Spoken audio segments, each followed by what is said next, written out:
This week, a major suspension recall affects more than 11,000 RVs. Fuel prices finally give travelers a little relief. Cummins unveils a gasoline engine that thinks it's a diesel.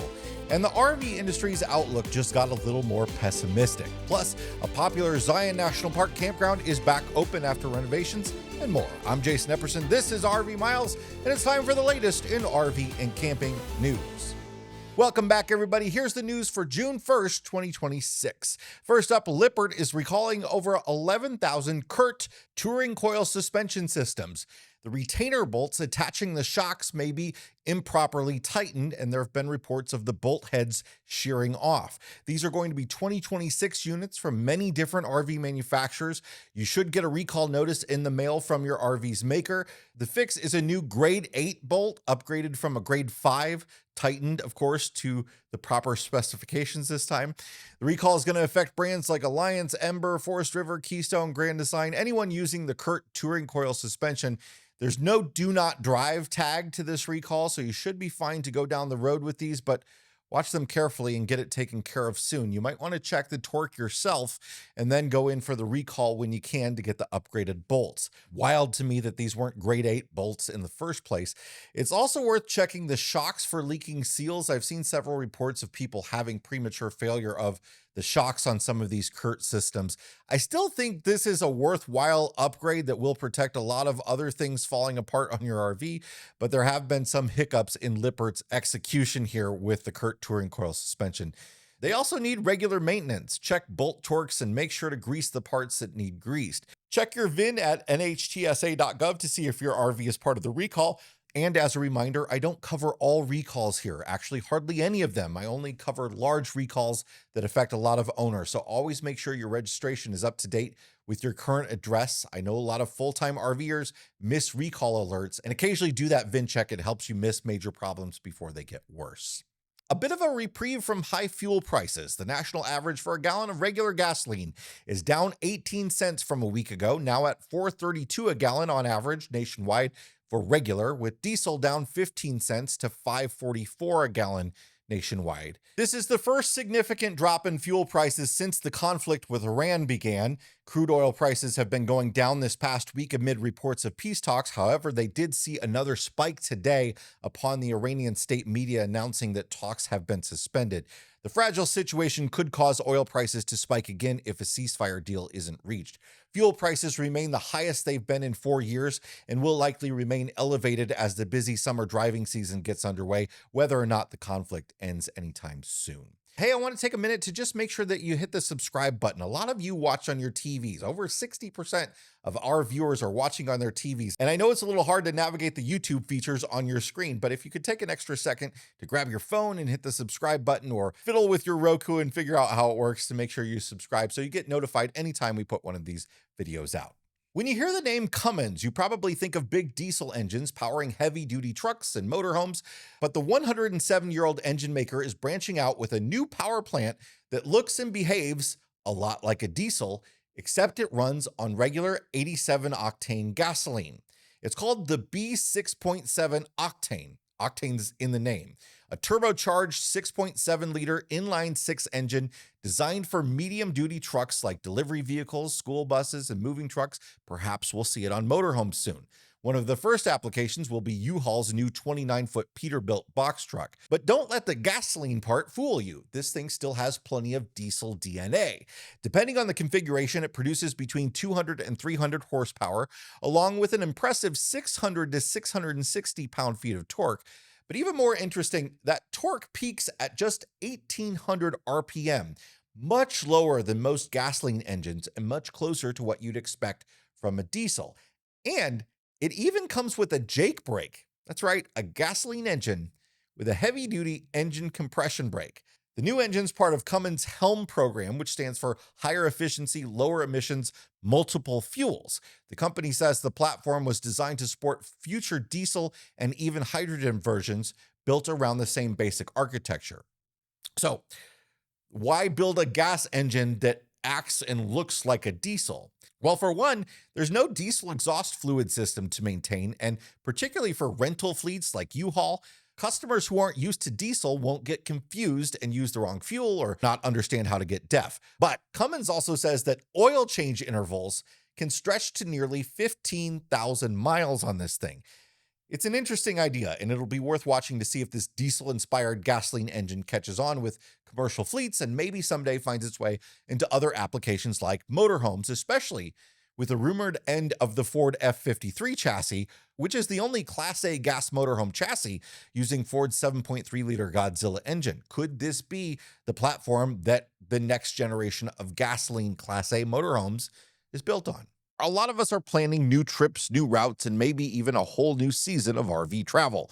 But if you own an RV, you also know that repairs are part of the adventure, and they get expensive fast. When something breaks, the last thing you want is confusion about how much it should cost and if it's covered by your RV protection. That's why we like wholesale warranties. Instead of pushing one plan, they work with multiple providers to help you find coverage that actually fits your RV and how you travel. Plus, they take the time to explain what's included, what's not, and help you avoid paying for coverage you don't need. In an industry that can feel overwhelming, Wholesale Warranties is dedicated to making coverage clear, reliable, and fair. So as you head into a new year of adventures, consider getting a personalized quote at wholesalewarranties.com, where you can learn more, lock in coverage, and let them protect your rig so you can focus on the road ahead, not the repair bills. The RV Industry Association is revising its outlook for 2026 production. The trade association that represents the industry works with ITR Economics to prepare a quarterly forecast, and the summer 2026 edition has lowered projections for wholesale shipments in 2026 to a range of 300,000 to 328,100 units, with a median of 314,000. That median total would be an 8.2% decrease from last year. Originally, shipments for this year were projected between 328,000 and 367,000 units, modest growth over 2025. Quote, economic headwinds and tightening household budgets are weighing on consumer demand and contributing to more cautious outlook for RV shipments in 2026. Higher financing costs, increased uncertainty, and continued inflationary pressure on household budgets are causing many consumers to delay discretionary purchases, said RV Industry Association President and CEO Craig Kirby. While the near-term environment remains challenging, the fundamentals that support RV ownership and travel remain strong. Consumers continue to value the freedom, flexibility, and affordability that RVing offers. The industry has successfully navigated changing market conditions before, and we remain confident in the long-term resilience of the RV market. So if that projected median of 314,000 units is met, that will put 2026 in line with 2023, which is when production really fell off after the pandemic boom. 2024 and 2025 saw some modest growth, but if the low end of the projection, 300,000 units, turns out to be more accurate, this will be the worst year for RV production since 2012. All that said, there's a lot of talk about the RV boom of COVID and the post-pandemic bust and how the industry is hurting, including from me. And I think it's important to note that RVing was booming before the pandemic, seeing steady growth since the crash in 2008 and 2009. The industry's always been boom and bust, and maybe the bigger picture here is that there was a highly protracted boom that wasn't just 2021 and 2022. It was 2015 to 2022, and perhaps 300,000 to 350,000 RVs sold in a year is just average. I do think that a wider boom has some other factors, the biggest underreported one being the dramatic increase in pickup truck sales between 2010 or so and today. Pickup trucks haven't really dropped off in sales, but they have plateaued.